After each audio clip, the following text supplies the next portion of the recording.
À chaque rentrée, c'est le même défi. L'achat des uniformes scolaires mobilise familles et commerçants bien avant septembre. Anticipation, coût, disponibilité, tout se joue dès les premières semaines d'août. À un mois de la rentrée, les parents s'activent pour dénicher les nouveaux uniformes scolaires. Oui, j'ai toujours fait à cette période-là.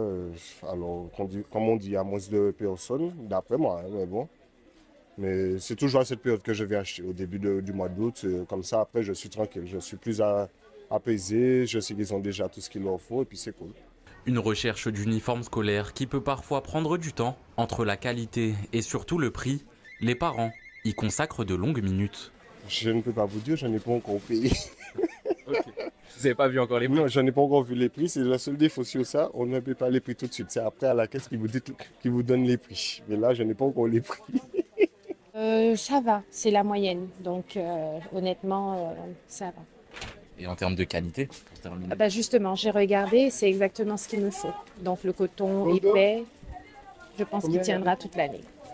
Une période où les vendeurs spécialisés voient une affluence tout de même considérable. Dans cette enseigne, les clients défilent durant toutes les grandes vacances. En juillet aussi, début août, lorsqu'ils ont touché, par période. Donc il y a du monde quand même régulièrement pendant ces 2 mois-là. Une période qui n'est pas de tout repos pour ces vendeurs spécialisés. Entre changements de couleur, de logo ou encore modifications quelconques, les stocks commandés des mois avant ne sont parfois jamais vendus. Notre travail est très compliqué. On doit s'y prendre beaucoup à l'avance, depuis le mois de décembre pratiquement. Et on a absolument besoin d'avoir des informations des établissements scolaires. S'il y a un changement de logo, s'il y a une modification, s'il y a une recommandation, et ce n'est pas souvent le cas.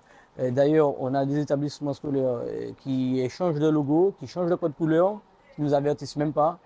Donc déjà, on a des pertes parce qu'on a du stock des années précédentes. Dans cette boutique, certains produits ou encore broderies sont créés sur place, en Martinique. Ça nous donne cet avantage de satisfaire même les classes de BTS où il y a 20 ou 30 élèves, puisqu'on ne peut pas commander pour 20 élèves 500 pièces ou 1000 pièces. Donc on peut les produire sur place. Notre avantage, c'est qu'effectivement, on a un atelier sur place, on fait de la production, mais ça n'enlève pas le besoin de commander la masse la plus importante ailleurs, puisqu'on n'a pas cette capacité de fabriquer autant de polos pour toutes les écoles.